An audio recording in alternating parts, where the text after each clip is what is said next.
जगत गुरु श्री रामानुजाचार्य जी की इस भव्य विशाल मूर्ति के जरिए भारत मानवीय ऊर्जा और प्रेरणाओं को मूर्त रूप दे रहा है।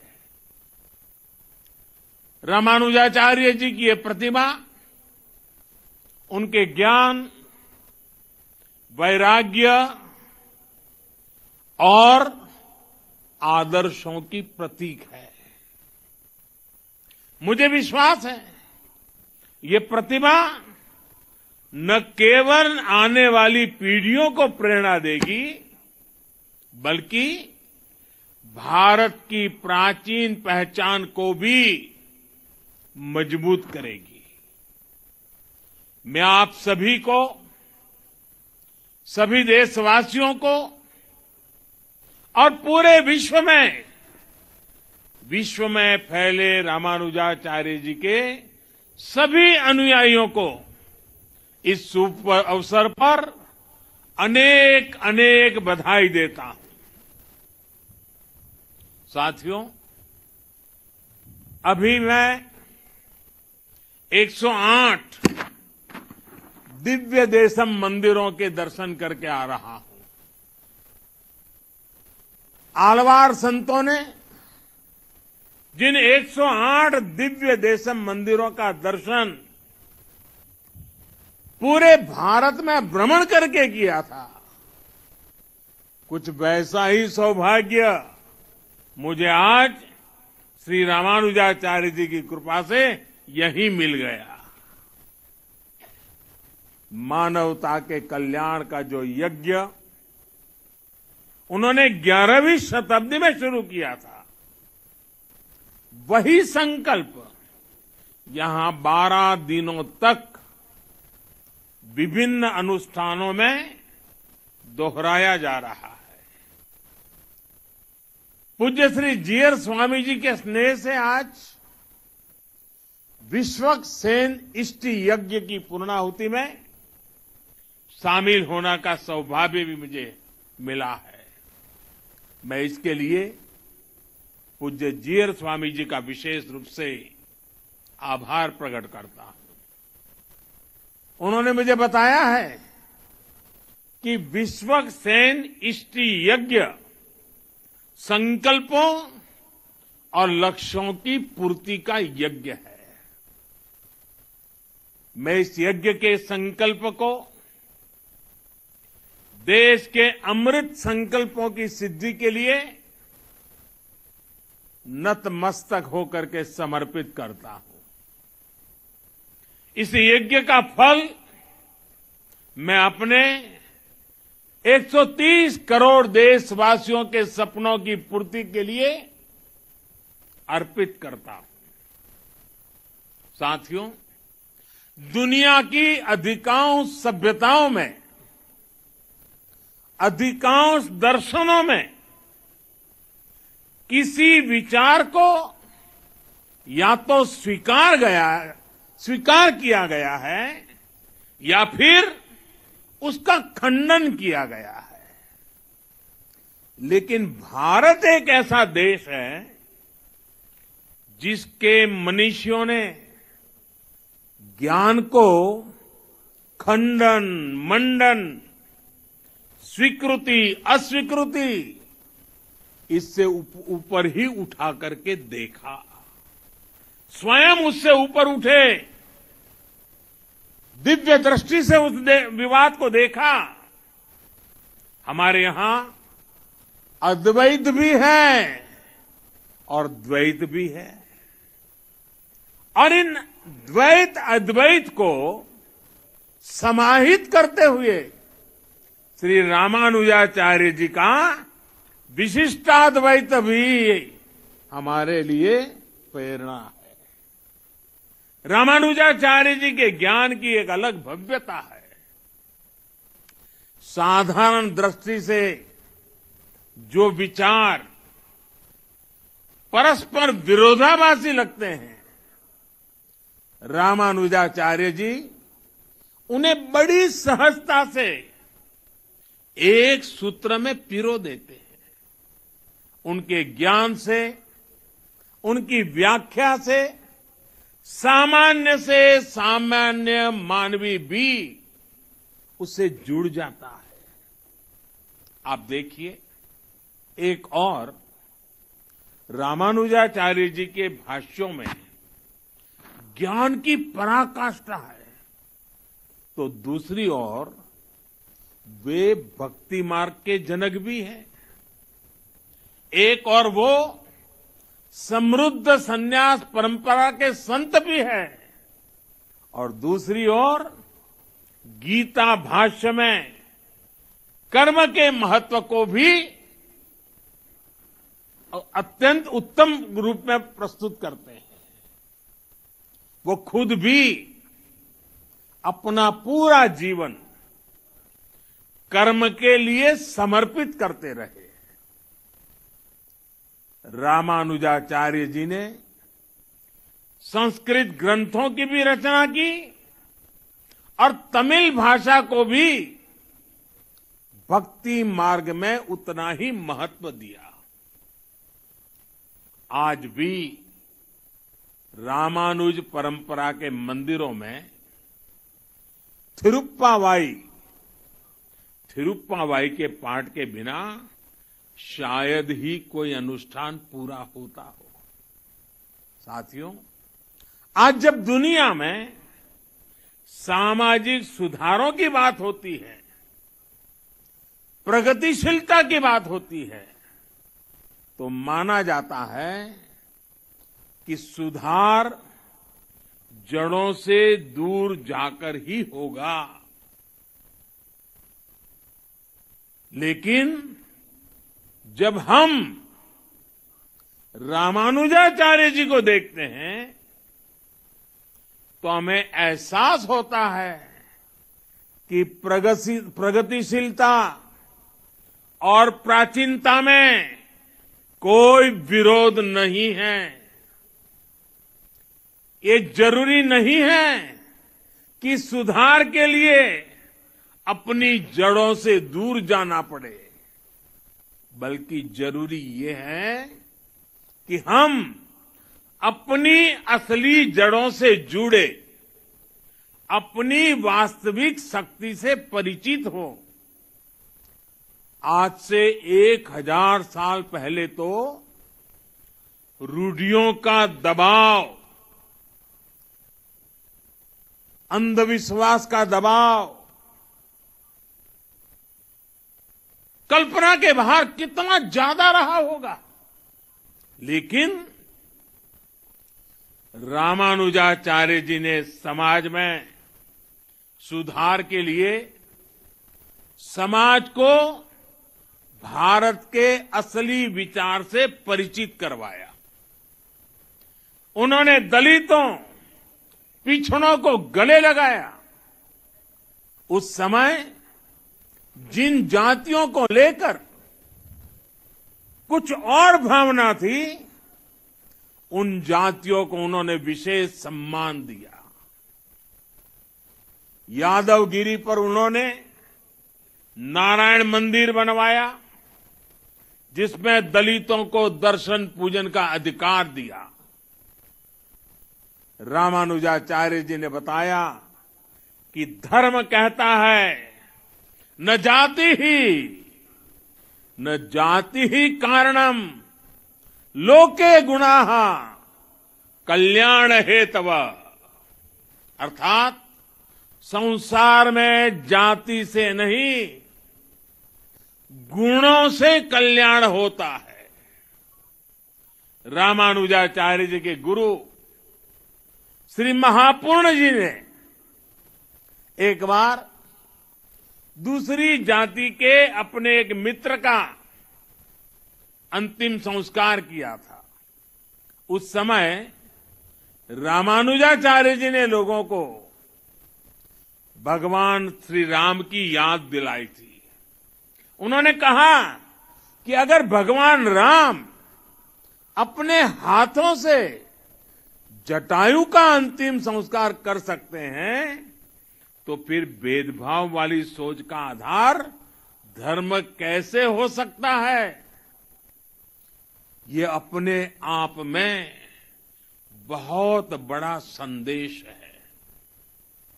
साथियों, हमारी संस्कृति की ये विशेषता रही है कि सुधार के लिए हमारे समाज के भीतर से ही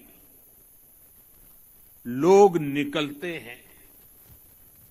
युगों से देखते आइए, समाज में जब भी कुछ बुराई के तत्व फैलने लगते हैं, कोई न कोई महापुरुष हमारी ही बीच में से पैदा होता है। और ये हजारों वर्षों का अनुभव है कि ऐसे सुधारकों को हमेशा उनके कालखंड में शायद स्वीकृति मिली हो या न मिली हो, चुनौतियां रही हो या न रही हो, संकट झेलने पड़े हो या न पड़े हो, विरोध भी सहना पड़ा हो, लेकिन उस विचार में, उस तत्व में उतनी ताकत रहती थी, उनका कन्विक्शन इतना जबरदस्त होता था कि वो समाज की बुराइयों के खिलाफ लड़ने के लिए अपनी पूरी शक्ति लगा देते थे। लेकिन जब समाज इसे समझ पाता है, तो जिसका कभी विरोध होता है, उसको स्वीकृति भी उतनी तेजी से मिलती है, सम्मान और आदर भी उतना ही मिलता है। ये इस बात का सबूत है कि बुराइयों के पक्ष में, कुरीतियों के पक्ष में, अंधविश्वास के पक्ष में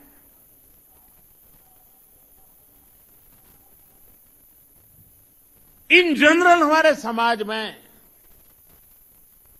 सोशल सैंक्शन नहीं होता है। जो बुराई से लड़ते हैं, जो समाज को सुधारते हैं, हमारे यहां उन्हें ही मान और सम्मान मिलता है। भाइयों और बहनों, आप सब लोग रामानुजाचार्य जी के जीवन के विभिन्न आयामों से परिचित है। वो समाज को सही दिशा देने के लिए अध्यात्म के संदेशों का भी प्रयोग करते थे और व्यावहारिक जीवन का भी। जाति के नाम पर जिनके साथ भेदभाव होता था, रामानुजाचार्य जी ने उन्हें नाम दिया थिरुकलधार, यानी लक्ष्मी जी के कुल में जन्म लेने वाला श्रीकुल या देवीय जन। वो स्नान करके आते समय अपने शिष्य धनुर्दास के कंधे पर हाथ रखकर आते थे। ऐसा करके रामानुजाचार्य जी छुआछूत की बुराई को मिटाने का संकेत देते थे। यही वजह थी कि बाबा साहब आंबेडकर जैसे समानता के आधुनिक नायक भी रामानुजाचार्य जी की भरपूर प्रशंसा करते थे और समाज को भी कहते थे कि अगर सीखना है तो रामानुजाचार्य जी की शिक्षा से सीखो। और इसलिए आज रामानुजाचार्य जी की विशाल मूर्ति स्टैच्यू ऑफ इक्वालिटी, इसके रूप में समानता का संदेश दे रही है। इसी संदेश को लेकर आज देश सबका साथ, सबका विकास, सबका विश्वास और सबका प्रयास के मंत्र के साथ अपने नए भविष्य की नींव रख रहा है। विकास हो, सबका हो, बिना भेदभाव हो। सामाजिक न्याय सबको मिले, बिना भेदभाव मिले। जिन्हें सदियों तक प्रताड़ित किया गया, वो पूरी गरिमा के साथ विकास के भागीदार बने। इसके लिए आज का बदलता हुआ भारत एकजुट प्रयास कर रहा है। आज सरकार जो योजनाएं चला रही है, उनका बहुत बड़ा लाभ हमारे दलित पिछड़े भाई बहनों को हो रहा है। चाहे पक्के घर देना हो या फिर उज्ज्वला का मुफ्त कनेक्शन, गैस कनेक्शन, चाहे 5 लाख रुपए तक मुफ्त इलाज की सुविधा हो या फिर बिजली का मुफ्त कनेक्शन, चाहे जनधन बैंक खाते खोलना हो या फिर स्वच्छ भारत अभियान के तहत करोड़ों शौचालयों का निर्माण करना हो, ऐसी योजनाओं ने दलित, पिछड़े, गरीब, शोषित, वंचित सभी का भला किया है। बिना भेदभाव सबको सशक्त किया है। साथियों, रामानुजाचार्य जी कहते थे, उरिय गल्लुकुल वेड़मिल्ले, अर्थात सभी जीव समान है। वो ब्रह्म और जीव की एकता की बात ही करके रुकते थे, ऐसा नहीं थे। वो वेदांत के इस सूत्र को स्वयं भी जीते थे। उनके लिए स्वयं में और दूसरों में कोई भेद नहीं था। यहां तक कि उन्हें अपने कल्याण से ज्यादा जीव के कल्याण की चिंता थी।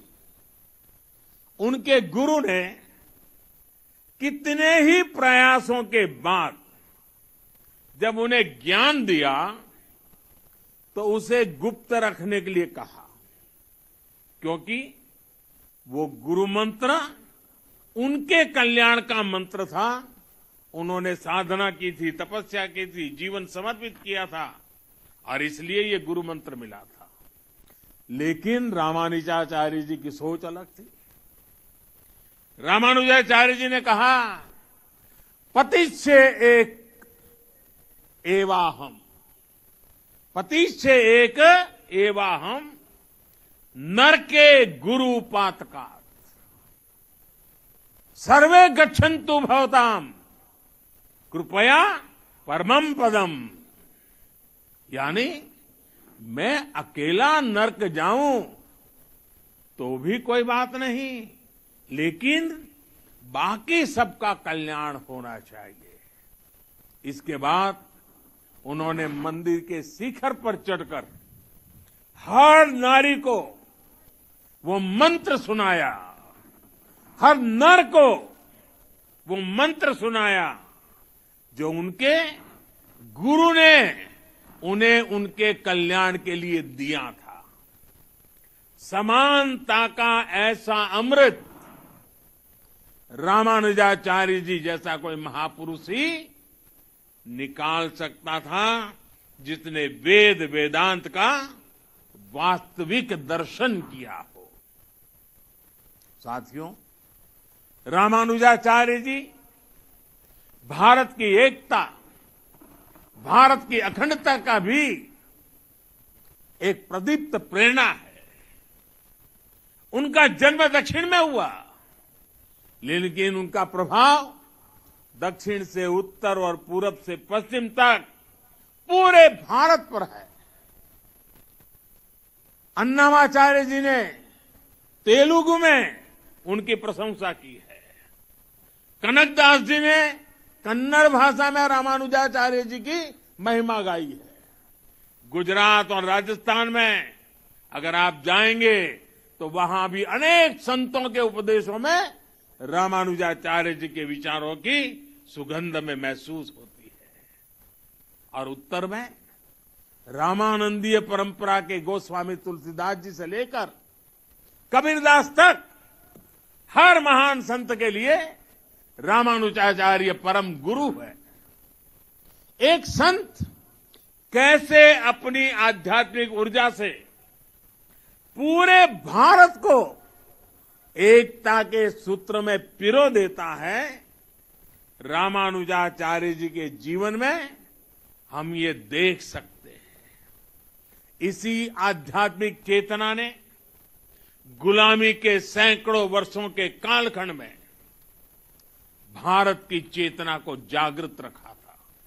साथियों, ये भी एक सुखद संयोग है, श्री रामानुजाचार्य जी पर ये समारोह उसी समय में हो रहा है जब देश अपनी आजादी के 75 साल मना रहा है। और आज जब मैं भाग्यनगर में हूं, हैदराबाद में हूं, तो सरदार पटेल जी का विशेष उल्लेख जरूर करूंगा। वैसे किशन रेड्डी जी ने अपने वक्तव्य में बड़ा विस्तार से उसके लिए कहा। भाग्यनगर का कौन ऐसा भाग्यशाली होगा,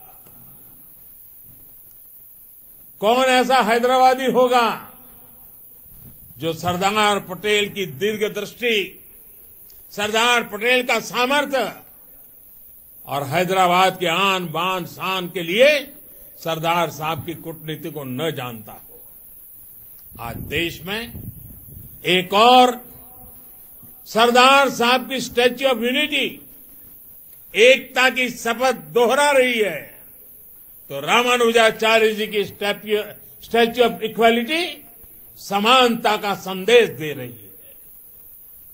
यही एक राष्ट्र के रूप में भारत की चिर पुरातन विशेषता है। हमारी एकता सत्ता या शक्ति की बुनियाद पर नहीं खड़ी होती। हमारी एकता समानता और समादर इस सूत्र से सृजित होती है। और साथियों, आज जब मैं तेलंगाना में हूं तो इस बात का जिक्र भी जरूर करूंगा कि कैसे तेलुगु कल्चर ने भारत की विविधता को सशक्त किया है। तेलुगु कल्चर की जड़ों का विस्तार सदियों में फैला हुआ है। अनेक महान राजा रानियां इसके ध्वजवाहक रहे हैं। सातवाहन हो, काकातिया हो या विजयनगर साम्राज्य, सभी ने तेलुगु संस्कृति की पताका को बुलंद किया। महान कवियों ने तेलुगु संस्कृति को समृद्ध किया है। पिछले वर्ष ही तेलंगाना में स्थित 13वीं शताब्दी के काकातिया रुद्रेश्वर रामाप्पा मंदिर को यूनेस्को विश्व धरोहर स्थल घोषित किया गया है।